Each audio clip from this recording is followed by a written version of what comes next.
क्या होता है? प्लानिंग आपके पहले मंथ में होती है। ठीक है, प्लान करने के लिए आपको क्या करने हैं? रिसर्च करना है और साथ साथ में आपको ये ध्यान रखना 1 से 2 वीक्स में प्लानिंग खत्म कर दो। बहुत लंबी प्लानिंग नहीं करनी है। ठीक है, सबसे पहले ये क्या है? प्लानिंग। सेकंड आपको ध्यान रखना है, सेकंड मंथ जो आपका रहता है इसमें आप करते हैं डिजाइनिंग। डिजाइनिंग ध्यान रखना 2 स्टेप में बटा होता है। पहला स्टेप क्या होगा? ऑडियंस को पहचानिए। डिजाइनर के लिए जरूरी है ऑडियंस को समझ लो, ऑडियंस क्या मांग रहा है, सामने वाला क्या मांग रहा है उसको समझ लिया। और समझने के बाद हमने क्या किया? एक प्लान किया, साइट मैप बनाया और यहाँ पे लेआउट हमने बनाया, कलर जोड़ा, लोगो जोड़ दिया, पिक्चर जोड़ दिए और 4 से 12 वीक्स में डिजाइनिंग कंप्लीट। ये देखिए, पहले 2 वीक में प्लानिंग, 1 से 2 वीक में प्लानिंग किया और 4 से 12 वीक में हमने क्या कर दिया? डिजाइनिंग कंप्लीट कर दिया। मैक्सिमम की बात कर रहा हूँ। थर्ड में क्या करेंगे? थर्ड में आपको लिखना है इसका कंटेंट। थर्ड मंथ में राइट कंटेंट। राइट कंटेंट का मतलब यहाँ पे क्या है? आप उस वेबसाइट में कुछ ऐसे कंटेंट डालें जिससे सर्च इंजन उसको पकड़े। जैसे उदाहरण के तौर पे आपने वेबसाइट को डिजाइन किया, पर वेबसाइट में आपने ना उसकी खूबसूरती पे काम किया, ना कलर कॉम्बिनेशन परफेक्ट है, इमेजेस बहुत ब्लर टाइप पे लगे हुए, आपके वेबसाइट में कोई भी चीज से व्यवस्थित नहीं समझ में आ रही है, आपके वेबसाइट में कीवर्ड्स नहीं है, तो क्या दुनिया आएगी उस वेबसाइट में? नहीं आएगी ना। जैसे एग्जांपल के तौर पे अगर हम बात करें कि जब हम इंदौर जाते हैं और जब हम जबलपुर में ट्रैवल करते हैं तो हम जानते हैं Indore is very good. Reason क्या है? उसका कंटेंट अच्छा है, उसके डेवलपमेंट उसका हमसे काफी अच्छा है। तो थर्ड मंथ में आपको क्या करना है? कंटेंट को इतना अच्छा करें कि आपकी वेबसाइट दुनिया में जानी जाए और ग्राहक लेके आए, सर्च इंजन की पहचाने, गूगल की पहचाने। चौथे मंथ में कोडिंग करो। जब डिजाइनिंग पूरी हो गई तो क्या कर रहा हो? कोडिंग। और कोडिंग का मेन मकसद क्या है? जो बंदा आएगा मेरी वेबसाइट के पास उसको रिजल्ट्स तो मिले। एग्जांपल जैसे होटल इंडस्ट्री में चला रहे, अब होटल इंडस्ट्री में आपको ध्यान रखना है कि हमने खूब मार्केटिंग किया, बाहर से खूब खुदाई करके मस्त एकदम फिनिशिंग किया, अंदर भी अच्छा डिजाइनिंग कर दिया, बैठने के लिए टेबल चेयर अच्छा रखा, खाना भी अच्छा बनाया, लेकिन बात कहाँ दिक्कत हो गई? जब बंदा आया हमारे पास तो बंदे को हमारी सर्विस प्रॉपर्टी लगी, न मतलब डेवलपमेंट। कर्मचारी सुनते नहीं है, खाने में टेस्ट नहीं है, सर्विसेज पुअर है, तो कोई बंदा दोबारा एक बार लौटती है। तो डिजाइन तो तुमने अच्छी कर दी, डेवलपमेंट का मतलब है सर्विसेज। आपकी वेबसाइट में सर्विसेज सुप्रीम होनी चाहिए, बंदा आएगा तो फिर जाएगा, उसको यूज करते रहे। 5वां टेस्टिंग एंड लॉन्चिंग। आप सबको ध्यान रखना, इसके बाद वेबसाइट को टेस्ट कर दो, लॉन्च कर दो, और वेबसाइट जिस दिन लॉन्च हुआ दुनिया देखना चालू करती है।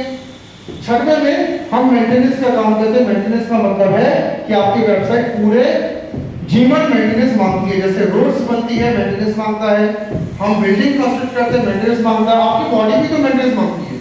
आपकी बॉडी भी कहती है कि सप्लीमेंट अच्छे करो, डॉक्टर को दिखाओ, थोड़ा सा फिजिकल फिटनेस करो, तो मेंटेनेंस मांगती है। तो कुल ये 6 स्टेप में देखिए काम होता है। अब इन 6 स्टेप को करने में हमारे जबलपुर का युवा पीछे क्यों हटता है? सवाल ये उठ रहा है। बहुत नॉमिनल स्टेप्स है ये, लेकिन दिक्कत की बात है कि अच्छा प्रोग्रामर जबलपुर में 4 साल 5 साल में एक बार निकलता है। बड़ी दुख की बात, लास्ट टाइम एक प्रोग्रामर अच्छा निकला था, गूगल में गया कोविड के टाइम पे, एक अच्छा प्रोग्राम का नाम मैं भूल रहा हूँ, गूगल के टाइम में था, 33 से लाख रुपए पर मंथ की सैलरी ले वो गूगल निकल गया जबलपुर से। जब उसके बाद में थोड़ा बैकग्राउंड पता लगाया तो पता चला कि वो हमेशा कोडिंग में रहता था और उसको हमेशा पैकेज के प्रति वो तैयारी करता था कि मुझे बड़ी से बड़ी कंपनी जाना है। लेकिन आपके अंदर एक कोई झील आपके अंदर खत्म हो गई कि आप उस कंपनी में जाएंगे कैसे? तो कंपनी में जाने के लिए आपको ध्यान रखना है कि ये रोड मैप प्रोसेस समझ लो, करना क्या है और फिर क्या करो? तैयारी। जैसा आप में से कोई अगर स्पोर्ट्स में तैयारी करना चाहता है तो स्पोर्ट्स की तैयारी के लिए क्या? पहले रोड मैप बनाओ, मुझे कहां से स्टार्ट करना, फिर कैसे मुझे इंडियन क्रिकेट टीम में पहुंचना है या इंडियन इंटरनेशनल खेलना, मुझे उसका एक रोड मैप आपने तैयार किया। उसके बाद मेहनत करिए, लेकिन मेहनत आपकी सही होनी चाहिए, और फिर आप उस रोड मैप को कवर करके एक दिन इंडियन क्रिकेट टीम में पहुंच जाएंगे, इंटरनेशनल आप मैचेस प्ले करने लगेंगे।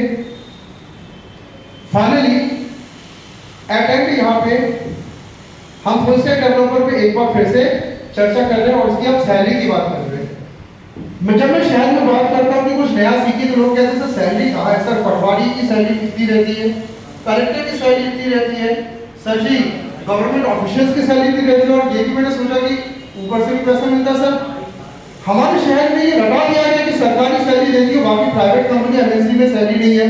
यहाँ तक कि मैंने ये भी सुना है कि जो बिजनेस करते हैं उनके पास पैसा होता ही नहीं है। साजिद की बात है, कई बार हमसे सर से भी पूछा गया सर पैसा है क्या, नहीं हम लोग ऐसे चला लेते हैं। तो पैसा सरकारी से ज्यादा पैसा बाकी जगह है, बट आपको ये ध्यान रखना है कि इसके लिए पहले आप ये तो देखिए कि आप क्या सैलरी आप देख रहे हैं। हमारे बड़े महानगर में देखिए वेबसाइट डिजाइनर डेवलपर की सैलरी अगर बेंगलोर में जाए, बेंगलोर इज नथिंग 5 लाख से 15 लाख मिनिमम, जिसकी गिरी हालत में जो है, जिसकी बड़ी हालत खराब है, कोडिंग बनती नहीं है और रोड की कोडिंग सीखे वो 5 लाख कमा रहा है, और जिसकी अच्छी सीखी तो 15 लाख स्टार्टिंग की बात करता हूँ।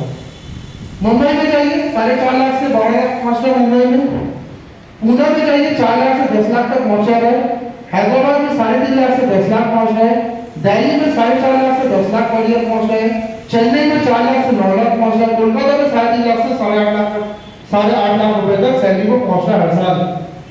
ये मैं उन सिटीज की बात करूं जो टियर 1 सिटीज है हमारे इंडिया की है। अगर आप इसमें और रिसर्च करें तो आपको नागपुर की, इंदौर की, भोपाल की, जबलपुर की, रायपुर की ऐसे टियर 2 सिटीज है, इनकी सैलरी आपको मिल सकती है। तो ये जो सैलरी आपको ऑफर की जा रही है, क्या ये सैलरी रियलिटी में नहीं है क्या? कई लोग संदेह करते हैं इतनी सैलरी कैसे, हमारी हालत तो पाकिस्तान से भी खराब है, सब बड़े कर्जे भी दिए, खाने को रोटी नहीं, क्या ये हालत है क्या आपकी? वर्ल्ड में इंडिया इस समय किस रैंक में है इकोनॉमी के हिसाब से बताइएगा? What is the rank of India in world? Third rank है, और थर्ड रैंक में जो थर्ड रैंक वाला देश है उसमें कितने ज्यादा कमाई का ऑप्शन होगा अंदर लगाइएगा। जब America number 1, China, Japan, Russia जैसे देश जो है, इन देशों की इकोनॉमी में 90% इकोनॉमी जो है वो प्राइवेट सेक्टर और बिजनेस से चल रही है, और हमारे भारत में पता नहीं किसने ये कहा थर्ड इकोनॉमी है लेकिन सरकारी के भरोसे, सरकार पैसा दे तो खाए कि मर जाए। ये क्या चीज है? इसी चीज को तोड़ने के लिए विस्तार ने ये कार्यक्रम रखा है। जब आप थर्ड इकोनॉमी को रिप्रेजेंट करते हैं, हमारे जो बालक और बालिका है, तो थर्ड इकोनॉमी में सिर्फ गवर्नमेंट के भरोसे, थर्ड इकोनॉमी में बिजनेस है ही नहीं, थर्ड इकोनॉमी में मल्टीनेशनल कंपनीज नहीं है, थर्ड इकोनॉमी में प्राइवेट जॉब नहीं है, थर्ड इकोनॉमी में कुछ नहीं है। सिर्फ आज भी वही इंतजार जो आपके पिता को होता था, कोई आएगा और मुझे ले जाएगा और मुझे जॉब करवा देगा। अब सोच बोलिए थर्ड इकोनॉमी में आप है, और थर्ड इकोनॉमी में आज इतने ज्यादा कमाने के ऑप्शंस है कि आप सोच नहीं सकते हैं। सिवाय थोड़ा सा एक आप सेक्रीफाइस कर दीजिए, सरकारी की तरफ देखकर कर दीजिए, एक सेक्रीफाइस वो जरूरी है, नहीं तो आपके आने वाले समय में आप अपने बच्चों के लिए क्या छोड़ के जाएंगे? कर्जा और गिरवी संपत्ति। मैं ये बता देगा, आपके माता पिता ने आपके लिए संपत्ति छोड़ के जा रहे हैं, लेकिन आप क्या छोड़ के जाएंगे? खूब कर्जा लिया, जीना था और गवर्नमेंट मिली नहीं थी, और सारी संपत्ति गिरवी रख दी, और आप चुकाना, हमारे बेटे हो ना, चुकाओ। तो ये चीज आपको खत्म करना पड़ेगा, नहीं तो खत्म हो जाएगा आपका पूरा आने वाला जबलपुर का समय, जो हमारा आने वाला समय है वो पूरे एंड हो जाएगा। सैलरी देखिए, अब इस सैलरी में पहुंचने के लिए कितने लोगों की इच्छाएं हैं, क्योंकि इच्छा भी आपके पास, आप 10,000 में बड़े खुश हैं, सर 10,000 दे रहे ठीक है सर जी, फिर अचानक पापा ने शादी करा दी, अब लड़कों को पता चला 40 चाहिए था भाई, 10 में तो नहीं हो पा रहा, फिर बच्चा हो गया 80,000 में पहुंच गई कहानी, उसके बाद फिर बच्चे बड़े हुए, एजुकेशन 1.5 लाख, फिर खुद की बुढ़ापा आ गया, 2-3 लाख की तो सर्जरी हो रही, घुटने रिप्लेस हो रहे, कमर की हड्डी टूट रही है, क्या करेंगे? आपको ये सैलरी चाहिए ना, you require this salary not कि 5,000 में भी खुश हो, चलने दो, कोई टेंशन नहीं है, you require this salary because it is a sort of time. हमें मालूम है कि रिस्पांसिबिलिटीज बढ़ रही है, हमें मालूम है कि पैसा हमें लगा है, और कहीं से कोई पैसा फेंक के नहीं आता, नाना हमें होता है। तो ये सैलरी आपको दिख रही है। सैलरी के बाद यहाँ पे इन 4 शख्सों से मैं आपकी मुलाकात कर रहा हूँ, देख लीजिए जरा, ये 4 शख्स आप ही है। अभी आप जूनियर है, अभी आप क्या है? जूनियर है। कितनी सैलरी होनी चाहिए थी आपकी? 4 लाख से 6 लाख, 4 लाख से 6 लाख जूनियर लेवल पे आईटी सेक्टर के अंदर मैं सैलरी दे रहा हूँ।